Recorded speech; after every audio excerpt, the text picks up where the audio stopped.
All right, добрый вечер. Hello, everyone. Добро пожаловать на нашу программу.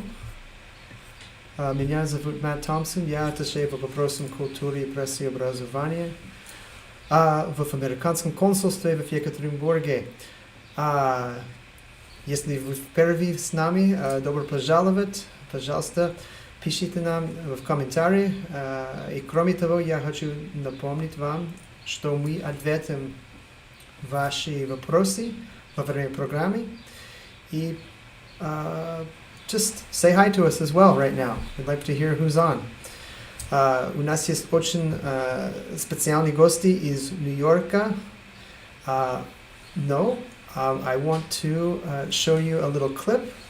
We're going to talk about a cappella music. We're going to talk about cultural exchanges. And we're going to talk a little bit about the music business, how you survive, especially during difficult times like now. So, take a look at our music video from our special guest, Blue Jupiter, and then we're going to go to them live here in just a second. Gray skies are gonna clear up. Put on a happy face. Brush off the clouds and cheer up. Put on a happy face. Take off that gloomy mask of tragedy. That ain't your style. You look so good that you'll be glad you decided to smile. Yeah. Pick out a pleasant outlook. Stick out that noble chin. Wipe off that full of doubt look. Slap on a happy grin. Smile on your face and then you scream. And spread sunshine all over the place. Just put on a happy face.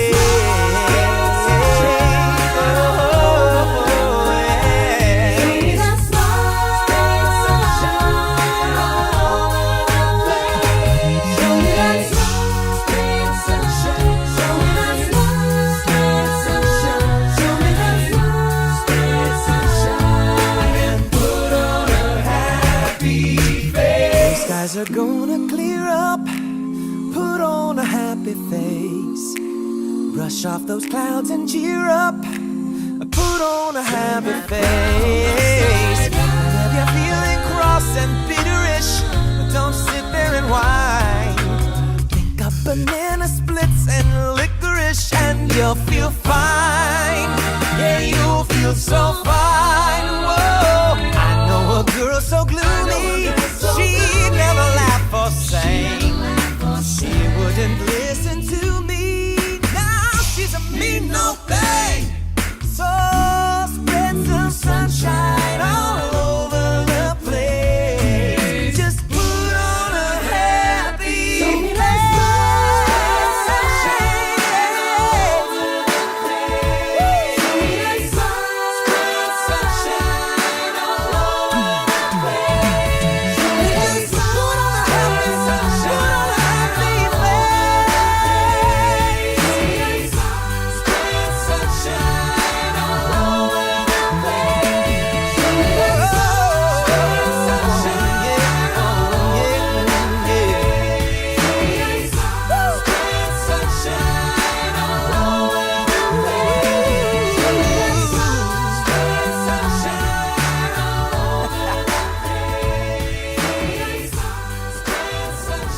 Guys, this is Jeff from Blue Jupiter.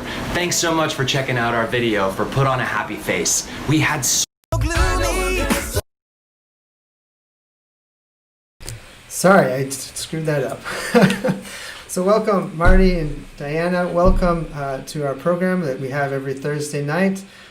Say hello to, hope you can say hello to everybody. I've been putting the comments up. So welcome.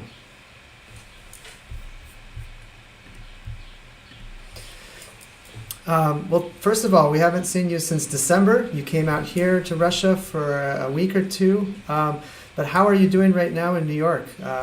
We read a lot in the papers and the papers online about what is happening there. Can you just give us an update? You're safe, and what's happening, in the city? Well, I can tell you that Blue Jupiter and our respective extended families are all safe and healthy. The pandemic did shut down this city, and it is slowly crawling to a restart, which is nice. But it was scary for a few months, where this was a ghost town, and all you heard were sirens, and it was hard. To come out of that, the United States is going through some social justice movement right now, and as our country struggles through some of our own identity with that, there are some protests and some other things happening, which is both, it keeps us on our toes in terms of what's happening in the world, and we make sure that we're a part of the process to progress. So that's what's going on now. Yeah, it's a difficult time in the United States, but it's been a difficult year for everybody across the world. Yeah. So 2020 is challenging us all. Yes.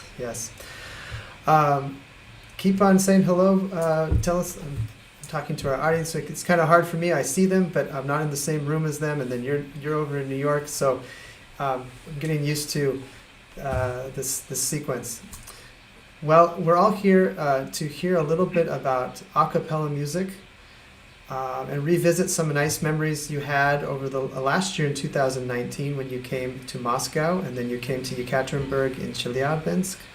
So, but first let's talk about a cappella music, maybe how it's developed over the past decade or 2 decades, and what it is. What is a cappella music? A cappella is simply music without instruments. So whatever you can do with the human voice, whatever sounds you can make, that is a cappella. And it goes back thousands of years to when a single person was singing in church. It goes back to a style called Gregorian chant, and really over the last 1,000 of years or so, it has evolved into this really unique art form where we are creating contemporary sounding music using all just our voices. And for Blue Jupiter, that is a combination of beatbox and harmony, and a really high energy show that we present to audiences across the world. So we're going to talk about beatbox. How in general, how many people are in an a cappella group, would you say? Is there a minimum and a maximum? There isn't. I would, you could be a solo a cappella artist with a loop pedal and record your voice over and over in layers. You could be a duet or a trio.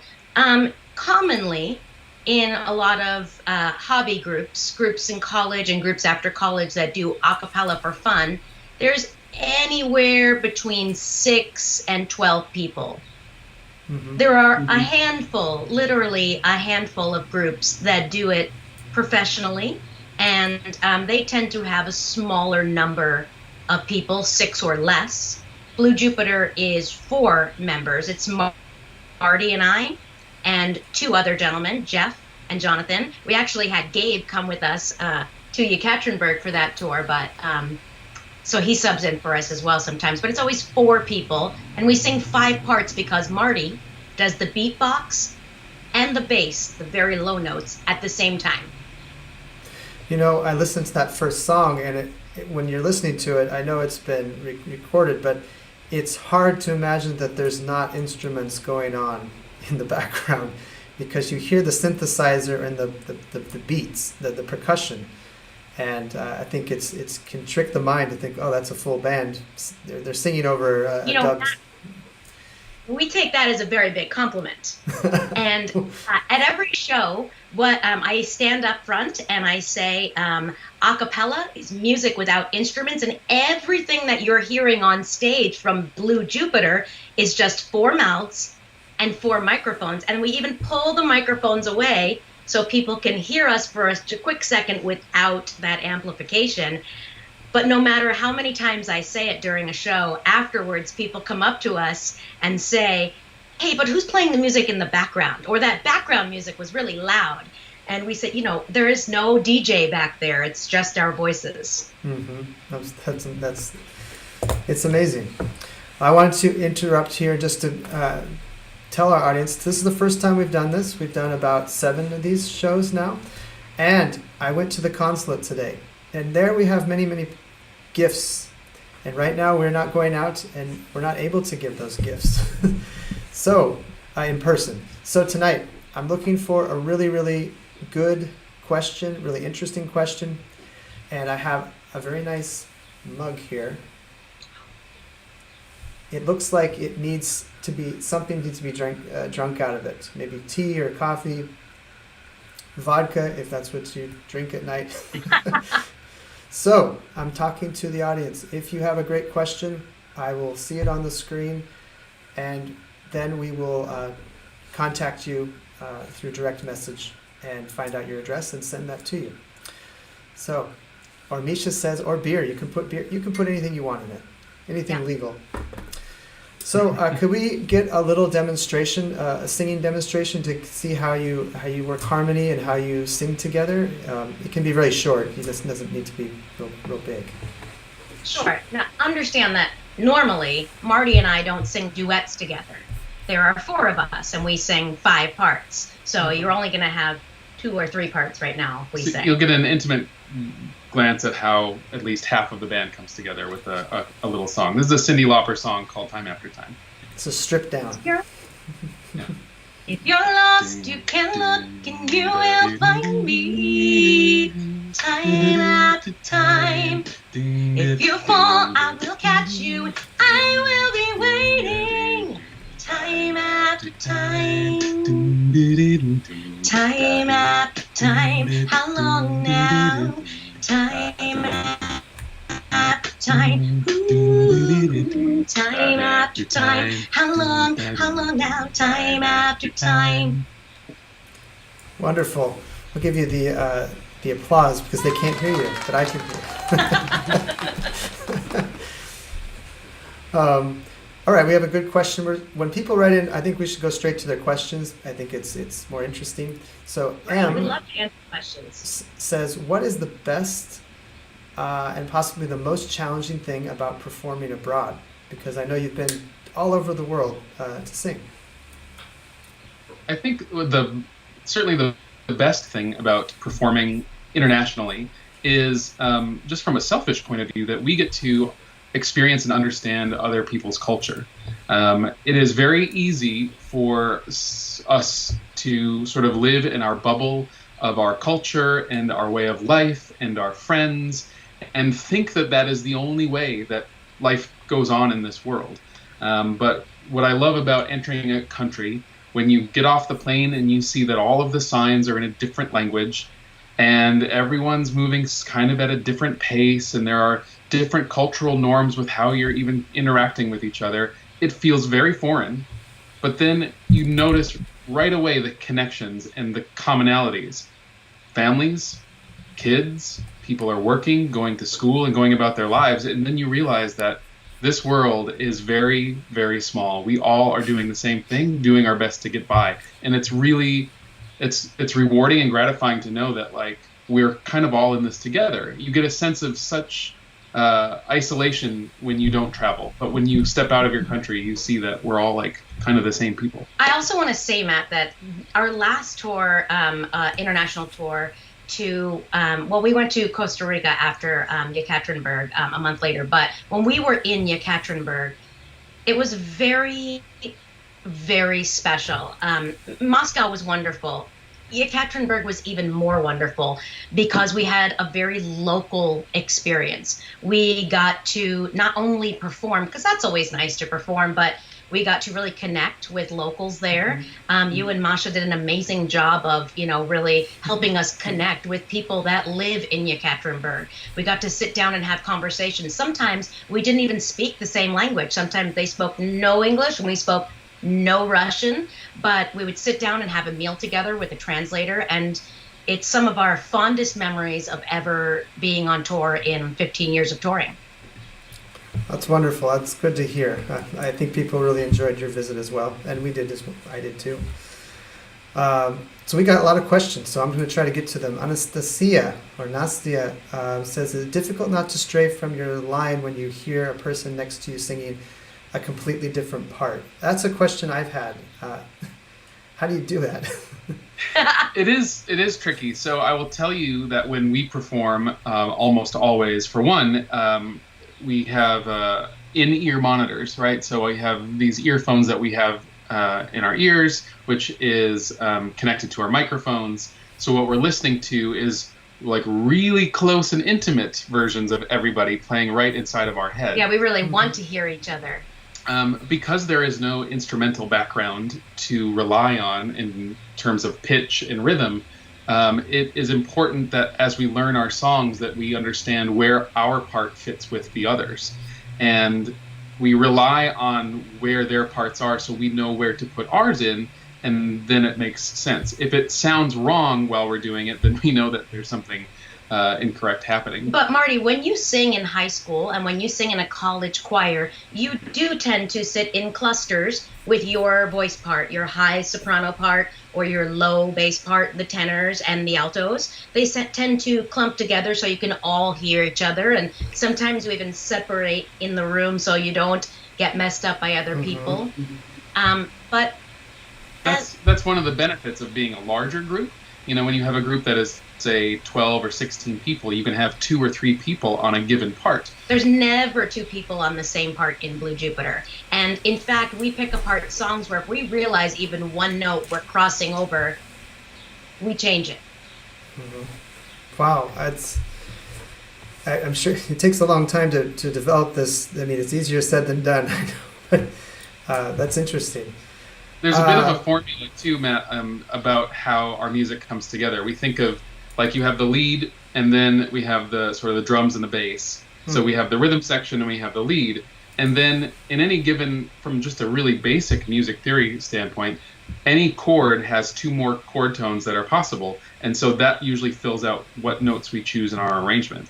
So anything beyond that in terms of adding additional parts can change the sound from being more contemporary pop to getting into jazz, because jazz has more complex harmony. The same as it would if in a rock song you had a keyboard or a guitar or horns playing or an electric guitar to fill in those harmonies.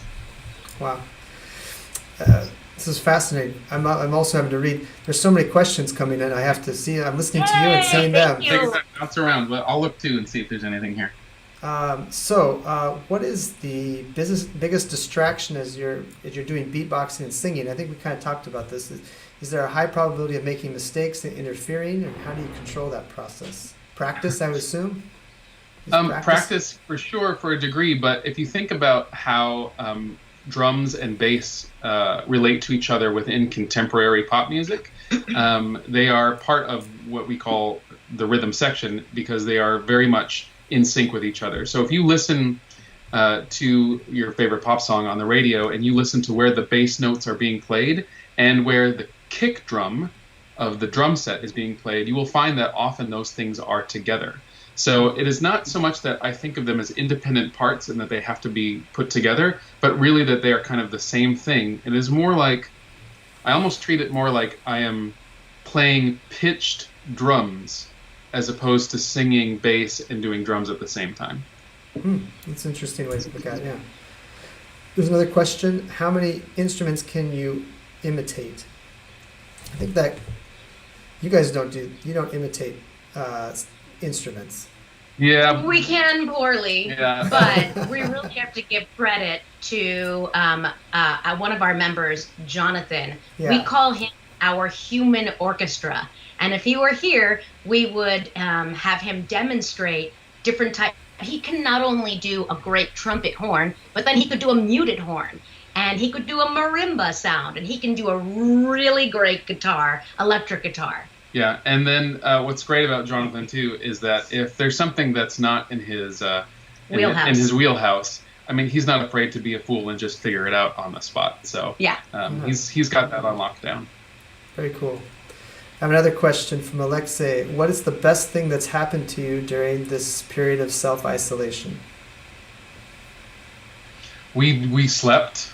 It was a really busy last year for us. We were doing a lot of traveling, not only around the United States, but around the world. We came back from Yekaterinburg, and we immediately launched into touring in January, in February, And all the way through March 6th, 7th, and 8th, we had tours. And while we were doing that, we said, you know what? I think this might be our last tour.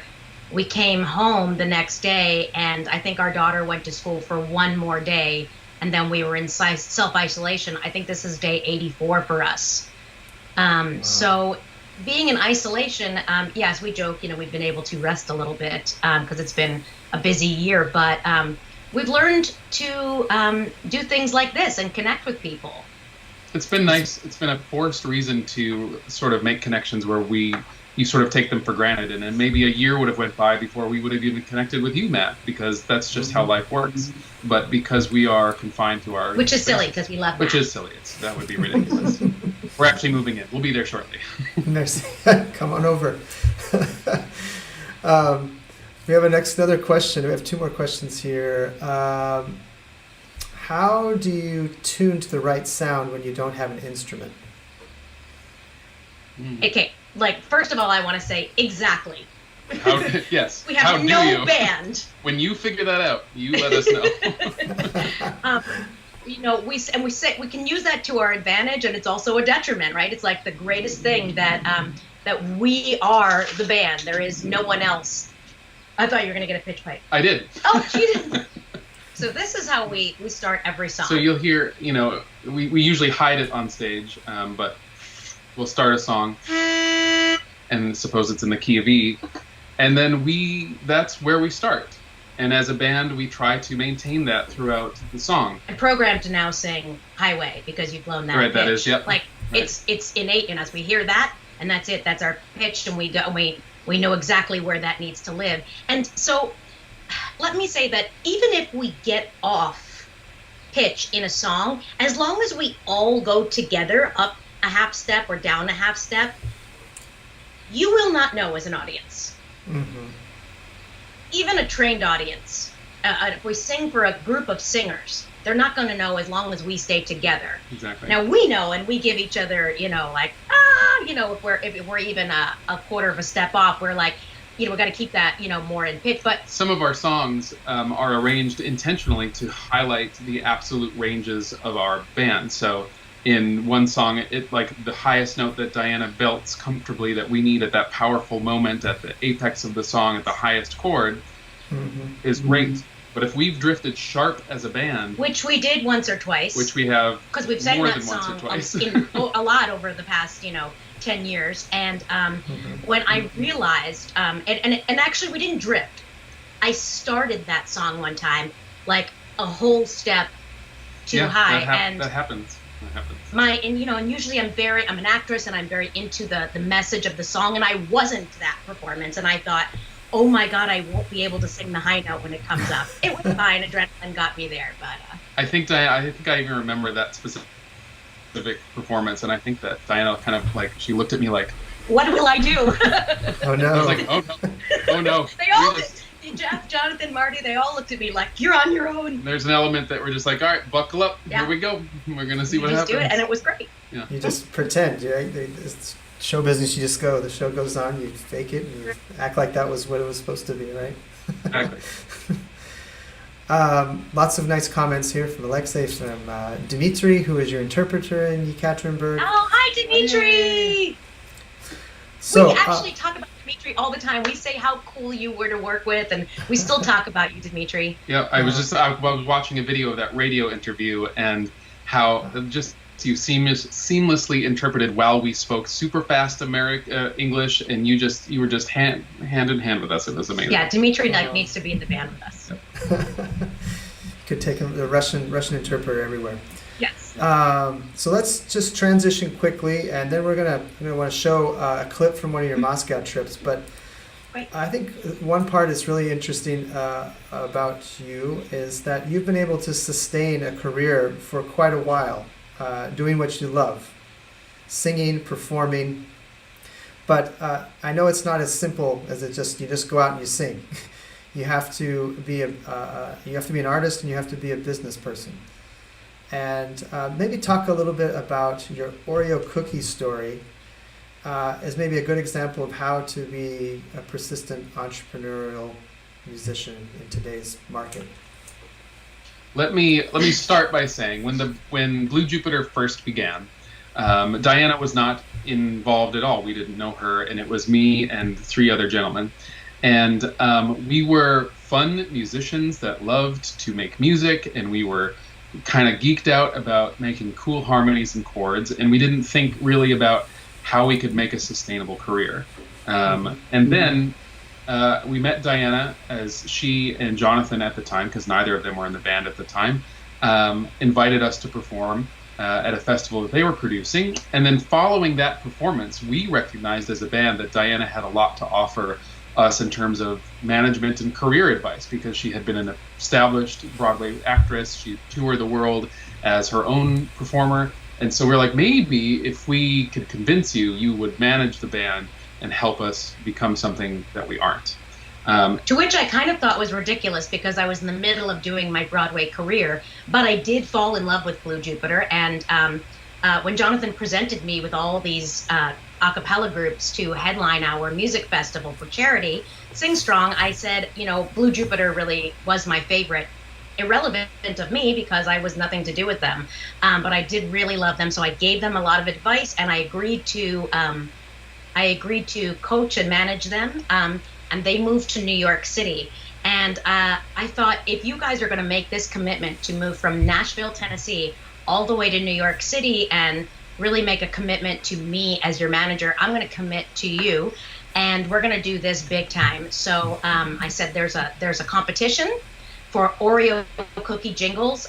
They used the old song for 60 years, so this was a big deal that they were asking for a new jingle, and they wanted people to write and record a song. And American Idol's Randy Jackson was the judge. So I said, we're gonna at least get seen by Randy Jackson, and that's gonna be, let's do big things like that. So Marty got to work arranging a jingle, which was terrific.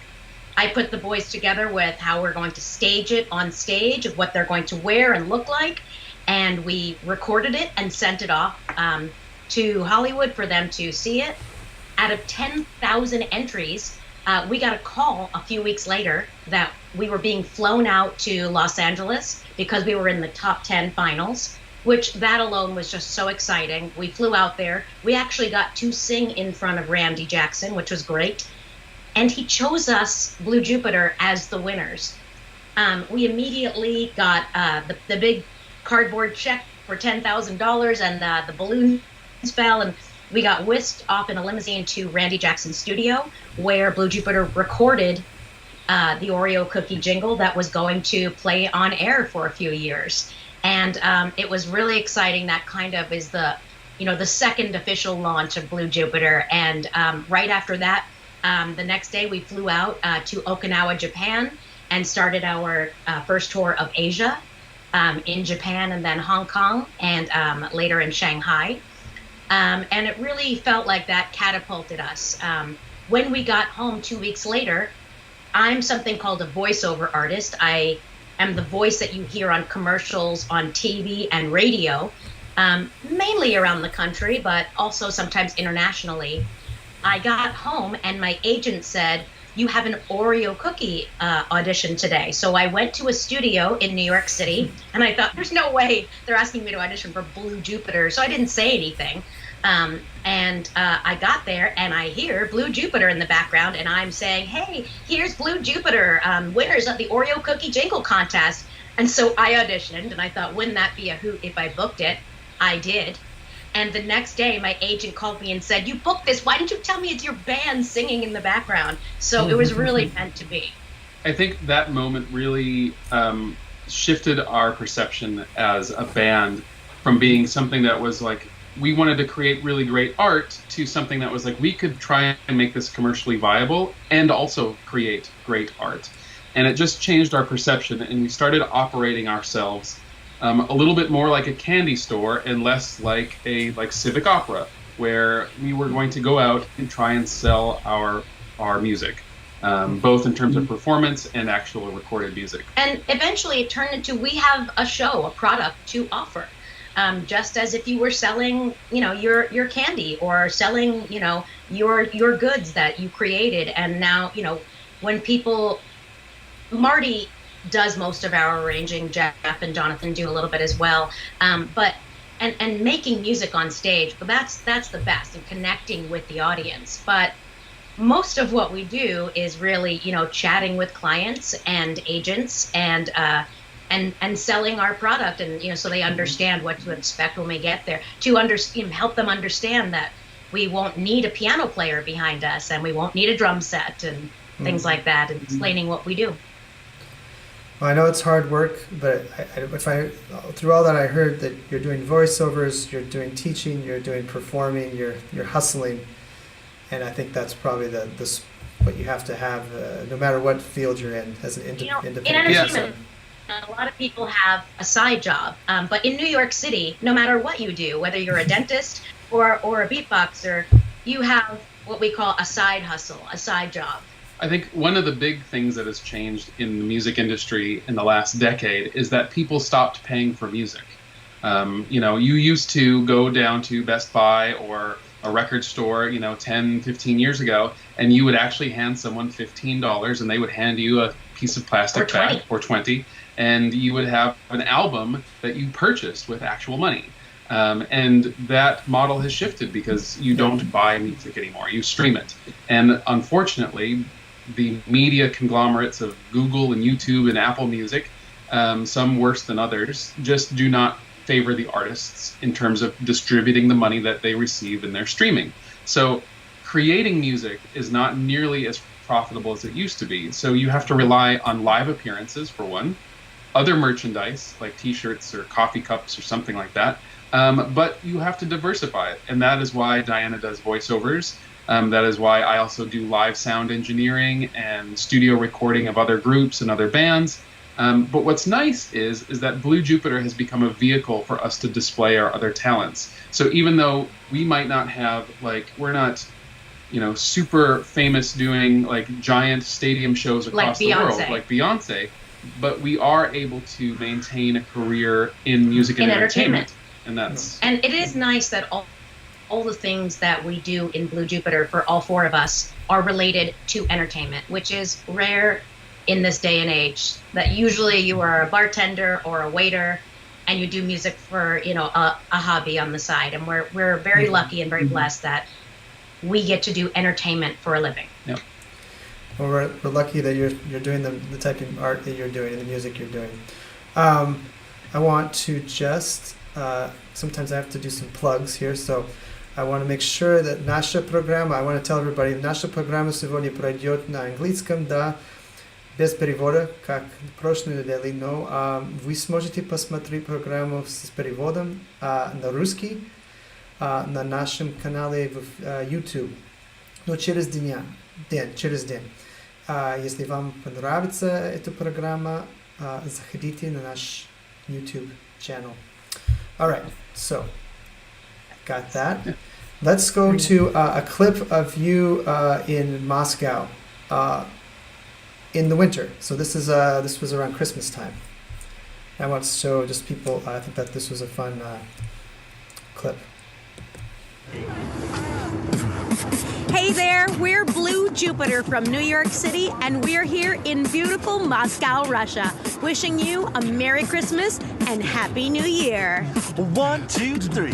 Rocking around the Christmas tree at the Christmas party house. Mistletoe hung where you can see every couple tries to stop. Rocking around the Christmas tree, let the Christmas spirit ring. Later we'll have some pumpkin pie and we'll do some caroling. Well, now you will get a sentimental feeling when you hear voices singing, let's be jolly. Deck the halls with boughs of holly, rocking around the Christmas tree. Have a happy holiday. Everyone dancing merrily in the new old-fashioned way, rocking round the Christmas tree. Yeah. Merry Christmas from Blue Jupiter. Blurry factor. Yeah. All right, that was nice. Very nice. That was so fun to do that day. And funny enough, it was raining most of that afternoon, and then it stopped right when we were about to film. We captured 2 takes of that with the film crew, and then it started raining again. Wow. You didn't get to see Moscow with the snow and have the picturesque... It was a very wet winter wonderland while we were I there. would say this, though, that what we did see of Moscow is so beautiful at Christmas. Moscow is a beautiful city, by the way. And you might say, well, obviously, who doesn't know that? Americans don't know that.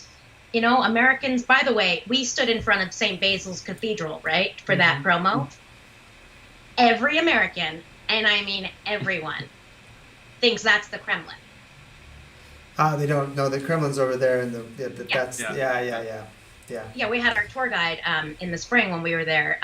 When we took a tour of the Kremlin, we were like, but that pretty candy-shaped building, and they were like, no Americans, and we were like, okay, everyone in America thinks that. So that's one thing that was neat for us, and we just couldn't stop looking at St. Basil's. It's just so beautiful. It was such a treat. Yeah. The holidays, sing in front of it, but the holidays were Moscow was so decked out.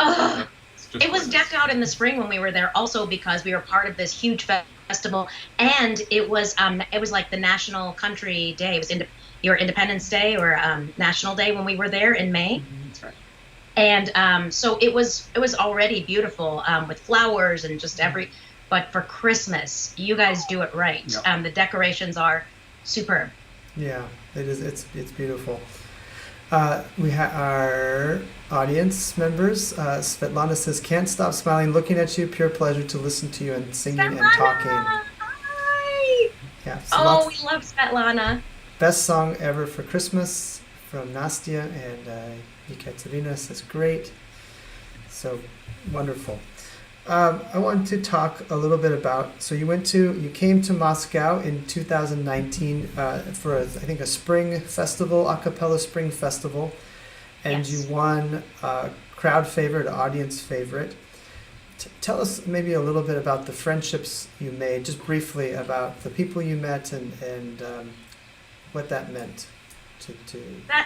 That trip was different than our Yekaterinburg one. Obviously, it was in Moscow, but it wasn't just that it was in a different city. And Moscow does have such a different feel. It's like saying that you're in Florida versus New York. You know, it's a very different feel being in that city. It was very exciting being in that city. But that festival, we did a lot of performances. We did 3 different performances a day, 3 different shows in 3 different locations. So we really felt like we got to see a lot of Moscow. We could get ourselves around Moscow now. We feel very confident after being there for 2 weeks. So, you know, it was a lot of fast and furious. And afterwards, you connect a little bit with the audience, which was great. We didn't sit down and have meals like we did in Yekaterinburg, but we did make friends in Moscow. One of our favorite human beings is Alexander Mironov. He sings in a Russian a cappella band called Coffee Time Band. Alexander is one of my favorite humans on the planet. We met doing that, and he works very hard. He's very, very talented. And we not only stayed in touch, but when we went back after our Yekaterinburg tour, we were in Moscow for a few nights, and we got together for dinner and did a few things together with Alexander and some of our some of our friends from Coffee Time Band. So we did make some lifelong friendships when we were there. And we made some lifelong friendships when we were in Yekaterinburg. People like Svetlana that we'll know forever. And she posts pictures of her doggy, and I know all about him. And she knows all about our daughter, Maya. And she watches story time with Maya. And so we're in each other's lives now after this. It's so great. That's great to hear. I'm looking to see if we have any other questions. We have a lot of great comments. Say that when we were there, that we casually say we won audience favorite. For us, that was a really big deal.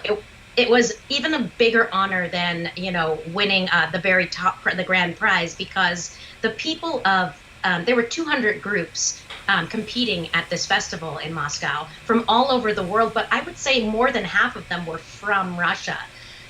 We're performing all over the city, and they vote on their phones, after a performance, who they think is best.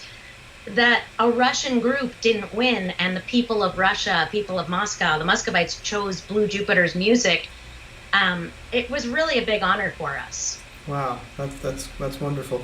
Maybe tell our audiences very briefly how popular is a cappella music in the U.S. and what is there? I know there's some big shows. I remember when I was watching over the last several years, a lot of a cappella like college groups. It's very popular in universities to have these groups. But share a little bit more about the culture of a cappella in the U.S. So in the a cappella really started its sort of grassroots notoriety in like the mid to late 90s. But it wasn't until Hollywood invested some money in some movies that made a cappella come to the forefront, and those movies are the Pitch Perfect franchise. That was certainly a blessing and kind of a curse in a way, because now everybody wanted that Pitch Perfect experience, and so it made the awareness more broad within the U.S., but then they also thought that it should be and look like what was on that movie.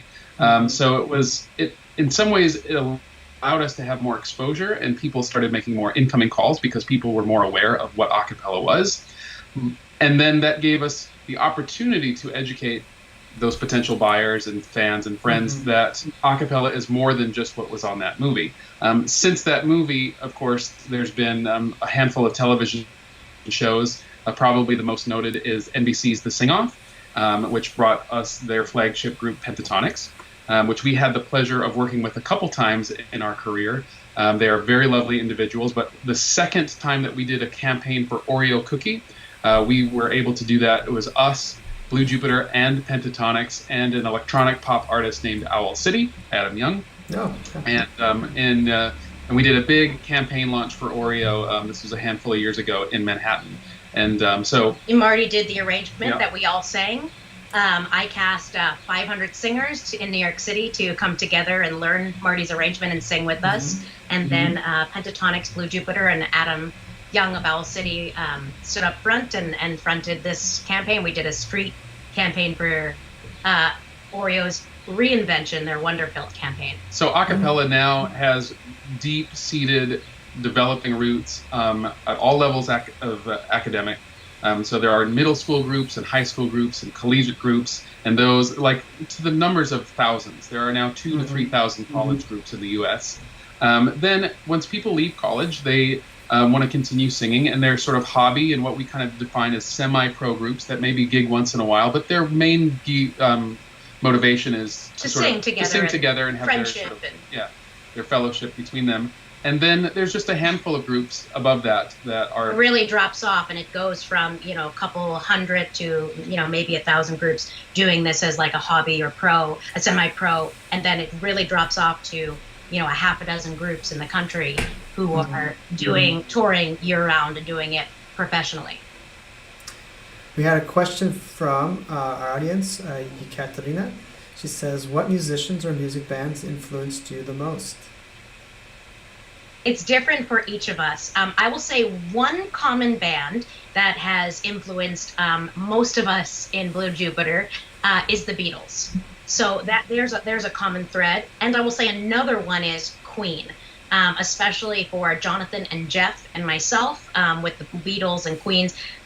But then we each have our own influences. I was a child of the 90s, and so I was all about Boys to Men, and then all of the boy bands that followed after that. So ABC, BVD, East Coast. Yeah, exactly. You'll not get that answer from me. I don't hate, I love them, but that's not like my influence. For me, and even for Jeff a little bit too, then if we stray off the rock and roll, like I come from a Broadway background, Jeff as well. So for me, that we take Broadway music and we infuse it with this pop sound. First of all, we're the only Broadway a cappella group in the United States or maybe anywhere. And that what we do with these Broadway songs is unique, that we make them sound like a pop song. So it is like the best of all worlds for me. Wonderful. Well, let's look at one more clip, I think, and then we'll have I want to remind everybody, I still have this mug here. I think it's there you go. Oh, there I can see it. Woo! It's a nice mug. I do have a second prize if somebody really wants it, but I think the mug is better. If you like chocolate presidents. I don't know. We'll send that. I ask myself a question to be a contender for the chocolate presidents? No fair. No. Okay. All right. Okay. So let's. We got Anastasia asked one more question. A couple of tips for a sore throat or loss of voice, really quickly, before we get the last clip. Those are easy. First of all, stop talking, and Immediately. and shut it down, and rest, And hydrate. and water. And there really isn't a more. There's no other magical bullet to that. You could try other remedies like hot tea and honey and that sort of thing, but really it is just rest. Okay, first of all, there's a couple of magic bullets. Is there? And I will tell you, because I'm you're just just the beatboxer. I'll just step out. There are times when we get frustrated with Marty because we joke and say, "Oh, you're just the beatboxer." Marty does the role of two people. He certainly does not need to be shoved to the side. But as singers, especially for Jeff and I and Jonathan, we'll tell you that sometimes a combination of hot water and cold water. On and off, and I wouldn't say, hot, cold, hot like that, sip and sip, but, have a mug of your hot water with lemon and honey, and then maybe have a glass of, more room temperature water to like make the swelling go down. Also, pineapple juice has, real pineapple, has healing properties in it, so you can actually throw that into your hot water. That's great advice. I think it's simple, but probably not easy to overcome if you have a bad voice. I mean, you are, that we talked about it before, there is no band to save you. So you do have to take care of your instrument. And sometimes that means not going out for, 4 vodkas after a show, even though you really want to. You have a nice compliment here from our audience.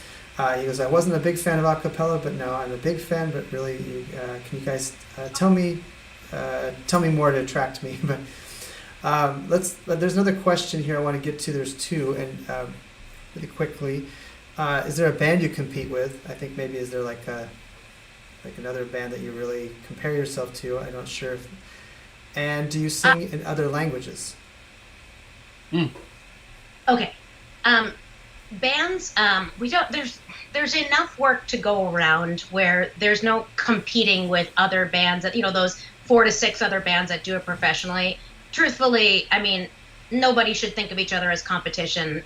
If they want Blue Jupiter, they don't want another band because that other band doesn't sound, they do Motown or they just do pop, and we have a Broadway sound. It is true that at least pre COVID-19, if there were 10 or 20 groups all doing the same repertoire, the same show, the same everything, there are enough opportunities that I think that would work. But what is nice about those of us who are doing this professionally is that we are very unique in terms of the material we do, and our sound, and our energy, and our personalities, that any one of our peers within the professional world of a cappella, you could watch us all back to back, and you would feel like you got a very different experience every time.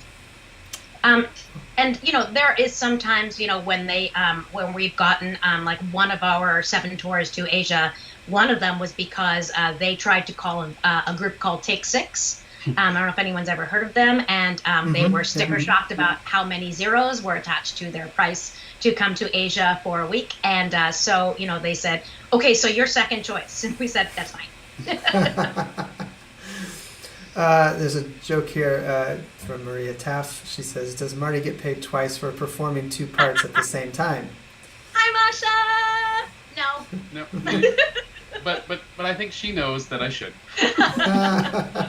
Marty should get paid for 6 people. He's our arranger, he's our sound guy, he is our bass, he is our beatboxer. I usually drive when we have to drive somewhere. That's right, he's our chauffeur. That's at least 5 times what I'm making currently.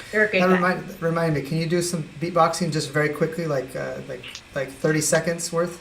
Sure. So here is my profession in a nutshell.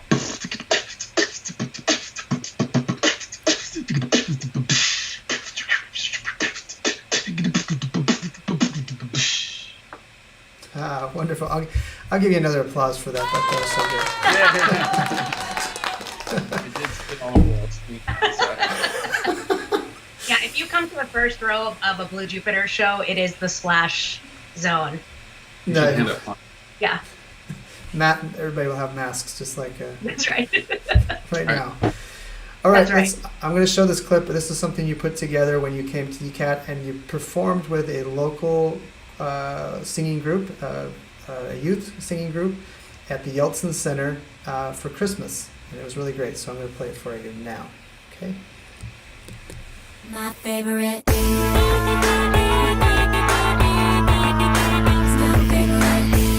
That is not the right one. I think I took it out. Oh no. Well, we'll take a look at Moscow. Let's just do that anyway. Okay. Okay. Sorry. My favorite.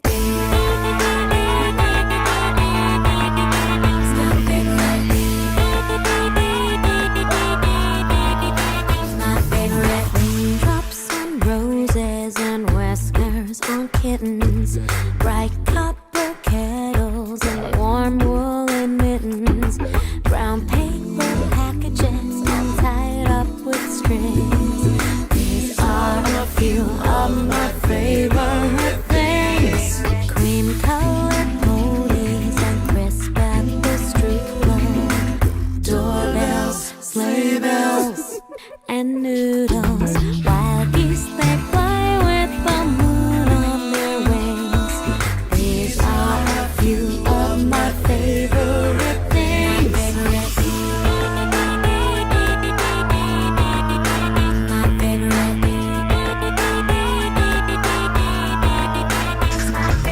Girls in white dresses with blue satin sashes, snowflakes that stay on my nose and eyelashes, silver white winters that melt into spring. These are a few of my favorite things. When the dog bites, or when the bee stings, or when I'm feeling so damn bad, I simply remember my favorite things, and then I feel Alright, I don't feel so let me see if I can get this in one take. Alright, here we go. Yeah, swear I think it's about time to let the water fall. Y'all getting wet up, rains bring pain.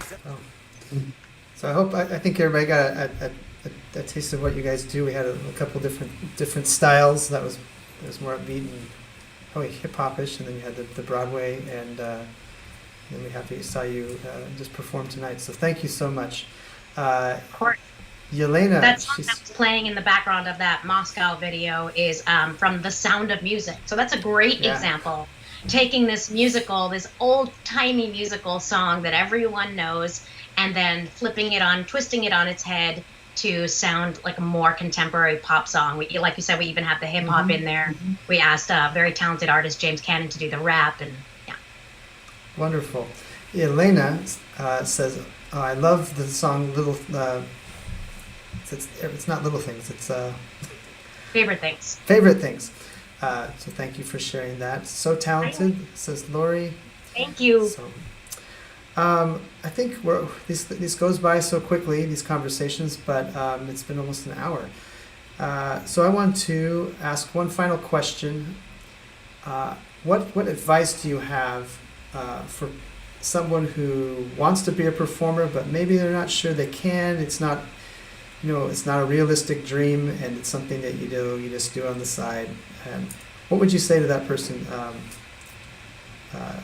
right now, if they're young? I would say a couple of things to that performer. I would say, first of all, never take no for an answer.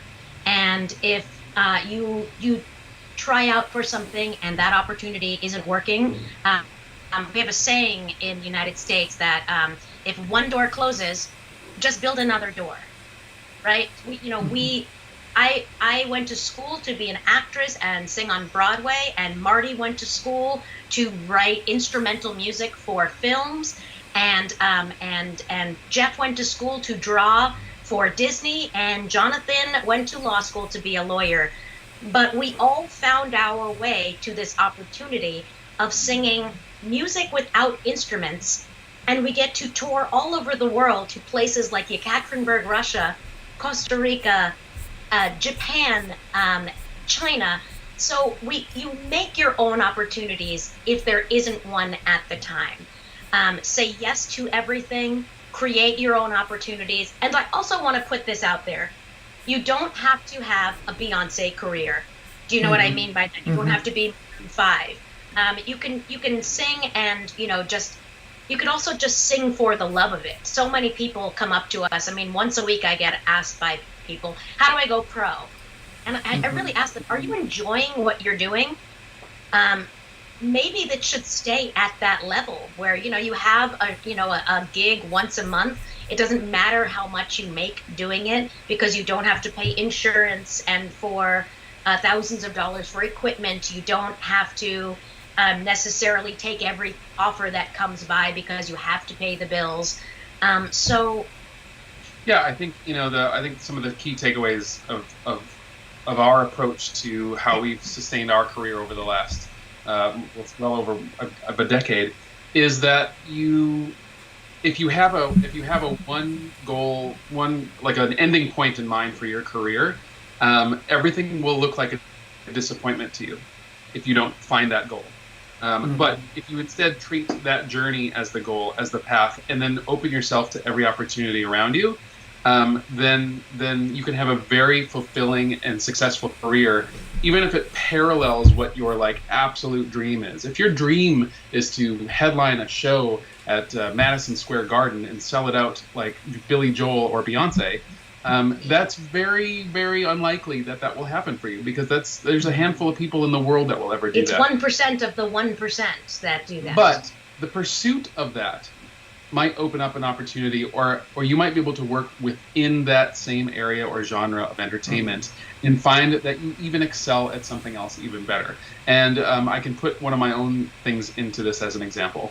I wanted to be in an a cappella group, and I wanted to tour the country, and I've managed to do that. But in parallel with that, I've established myself as a go-to live sound engineer that specializes in a cappella music. So there are other groups that contact me in other music festivals and venues that ask me to share my expertise as a live sound engineer, and I get to work with others as they create their art on stage, and that is just as rewarding. And in some ways. Because you're putting yourself out there, and Marty is not very good at tooting his own horn, but artists like Kathleen Turner, a movie star in the United States who now is touring the country with her one-woman show, has approached Marty to be her own sound man. So you never know. Just say yes to opportunities. Yeah, and don't be afraid. I think as artists, we can become very closed in. This is our art, and we're very protective of it, and maybe we don't know how to share it with others. So it takes some efforts to sort of put down the barriers and to go out and shake someone's hand, or in this day and age, maybe an elbow bump as it is, and and introduce yourself and say, hey, I have things that I do, and this is what they are. Don't be afraid to say them. And be who you are. Don't try and be who you think. We try, as performers, we try and get into the mindset of what they think they want, what we think they want. We stop doing that at this point in our age. We're too old for that nonsense anymore. We are who we are, and you either love us or you don't love us for this opportunity, but you love us for another opportunity. Mm-hmm. I'm gonna, while I was looking back through the questions to see who the best questions were, I'm gonna show some photos here. I think I have them already. Yeah, I do. Oops. So that you can't. We can see these photos, but you cannot. Unfortunately, this is a photo from our English club where you spoke and sang a little bit back in December. This is, let's see. This is a photo of you in Chelyabinsk, your first concert there at the Philharmonic, which was really fun. I remember how tired you were because you couldn't get on you missed that flight. Let's see, the next one. Oops.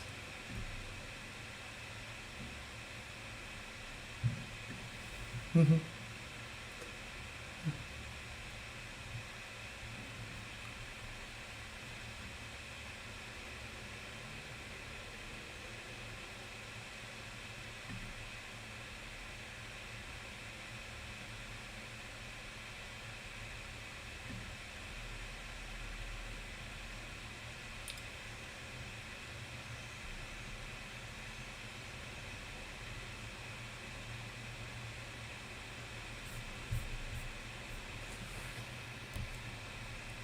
and we're all actually the same.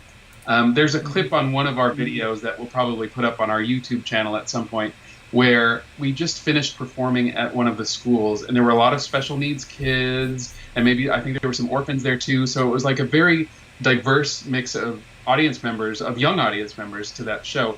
And then they performed for us, and they danced and they sang, and it was like that particular day was so moving for us. And I remember standing by the window, and I was just like, life is so much more beautiful than what we and more welcoming and more connected than we give ourselves credit for, and we need to be able to travel in our minds to that. And we each in our own way and at different times, each member of Blue Jupiter had a wow moment.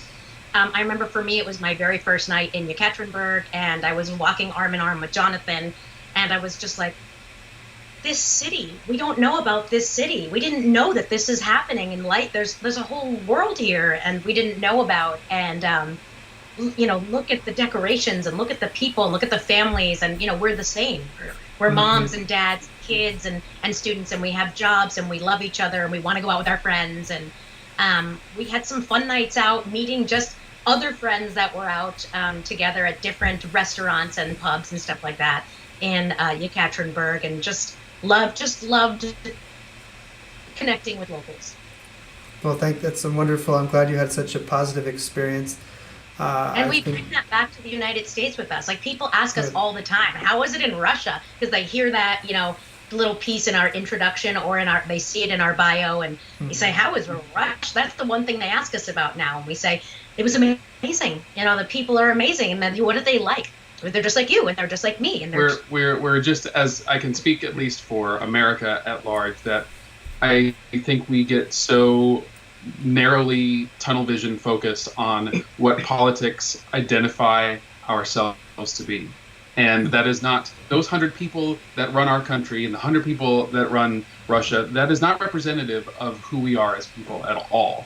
And that was just eye-opening from the minute we got off the plane, of like, oh, this isn't at all like these James Bond movies and all of this nonsense that's on the news constantly. This is actually real people just living our lives. It's like, oh, you're a mom too. Oh, I'm a mom. So how old is your child? You work also. You want to go out with your friends after work. That's how you want to celebrate. I want to do that too. And there was many more similarities than there was any differences. Well, this is why we do cultural exchange, so we can meet each other face to face and have those moments. So I want to just thank you again for being on tonight. I want to thank everybody in our audience. We are really appreciative of your questions and your comments and your enthusiasm. I'm going to switch to my own screen, Marty and Diana, but everybody, please give them a quick goodbye, and we'll thank you so much, Matt. If we could just say we'd love to stay connected with. We have so many friends that we are connected with in Russia and in Yekaterinburg specifically, on all social media platforms, and we'll put it in the thread. We're Blue Jupiter Band, all one word. Please stay in touch with us. We'd love to keep in touch with you. Also on YouTube, Blue Jupiter Band. And thank you so much, and we can't wait till we all get to see each other again. Wonderful. Well, you can stay on. You can hear me as I go back to my. Let's see here, 6, 7. So, I want to give out our prize. There was 2 really, really good questions that I thought I learned something new. So if I learned something, I think that's really great. It's good for me, so I'll be selfish. So this wonderful mug and these wonderful presidential chocolates are going to Anastasia Berseneva. I think that's, maybe that's, I hope I'm pronouncing that correctly. And Ethan. Both had wonderful questions. They asked about how the biggest distractions for beatboxing and singing, and Anastasia asked about the difficulty of staying in line when you can't hear the person singing next to you. So I thought those were really good questions. So Anastasia and Ethan, send us a private message to Kontakti or Facebook, and we will get your address and send it to you. So, and Ethan's very happy. Okay, good. All right. Well, thank you very much. You can see my new screen. I have some really cool Facebook little giffies. Subscribe to our YouTube page. We want to see more people there, and we'll have this in Russian probably tomorrow or the next day. If you're not, don't follow us on Facebook, please do. Tell others to follow us because we have a lot of great content and interesting videos and photos. But we mostly want to just talk with you because we can't talk with people right now. We can't have events. So, and don't forget about Vkontakte. Please follow us there. So, everyone, надеюсь, что увидимся на следующей неделе, когда наш гость будет бывший public affairs officer. She had my job. It's Chrissy Hayden.